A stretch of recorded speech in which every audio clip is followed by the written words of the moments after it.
Volleyball issues, inaninitura may talak na naman versus FEU. Valdez for the show na lang kaya pinapasok sa game.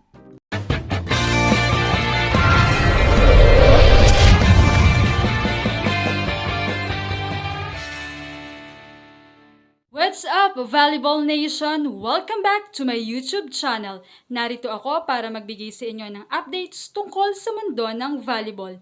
Pero bago yan, don't forget to subscribe and hit the notification bell para updated ka sa aking mga videos.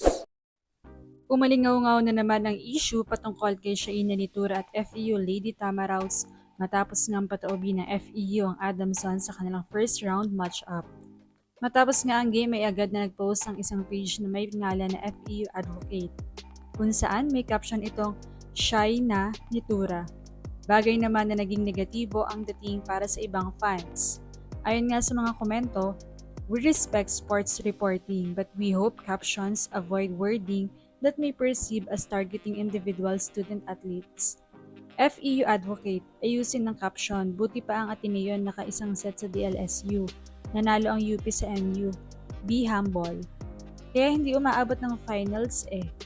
Sana maging humble din itong page na to, no? Nakala mo nasa top na ang FEU. Kaya na-jinx eh. Magyabang tayo pag naka-podium finish na.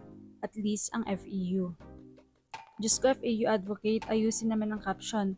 Official publication kayo niya ng Far Eastern University. FEU, panira lalo na sa image ninyo. Official publication nyo. Shy Sinitura, nakita niyo ba na top scorer siya sa game kahit talo ang Adamson?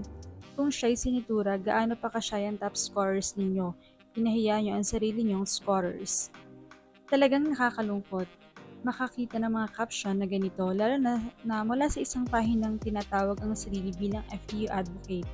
Ayos lang ang magdiwang ng mga panalo, ngunit ang paggamit ng mga caption na naglalagay sa ibang paaralan sa masamang liwanag ay salungat sa mga pagpapahalaga ng sportsmanship at professionalism na dapat itinataguyod ng UAAP. Kaya naman hindi na rin napigilan ng ina ni Shaina Nitura na magkomento. Ayon pa nga rito ay cyber libel daw. Ito ba ang advocacy kayang panindigan? Matatandaan kasing nagkaroon na rin ng tensyon ang laban sa pagitan ng Adamson at FEU noong last season. Matapos angasan ni Ubaldo sa Shaina at agad naman tinarget ng ina ni Shaina ang pisikal na itsura nito. Bagay na talagang naging usap-usapan. Ngunit sa huli ay nagkausap naman ang magkabilang panig.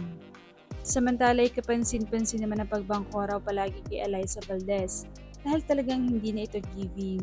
Kaya naman na kay Pons, Galans at Carlos ng spotlight. At kaya na lang daw pinapasok si Valdez ay para mapagbigyan ang kagustuhan ng mga fans. Subalit pagdating sa skills ay talagang nangunguna na ang ibang spikers maliban kay Valdez. Dahil alam naman natin na si Valdez ay nag-suffer nga sa injury kaya hindi na rin talaga natin masisisi o magugulat na mawawala o mababawasan ang kanyang skills na pinakita mula pa noong una na tinagurian siya ang isa sa pinakamahusay na volleyball player sa bansa. Gayon pa man nananatili si Valdez na mukha ng Creamline Cool Smashers at maging ng Philippine Volleyball. Thank you for watching and don't forget to subscribe.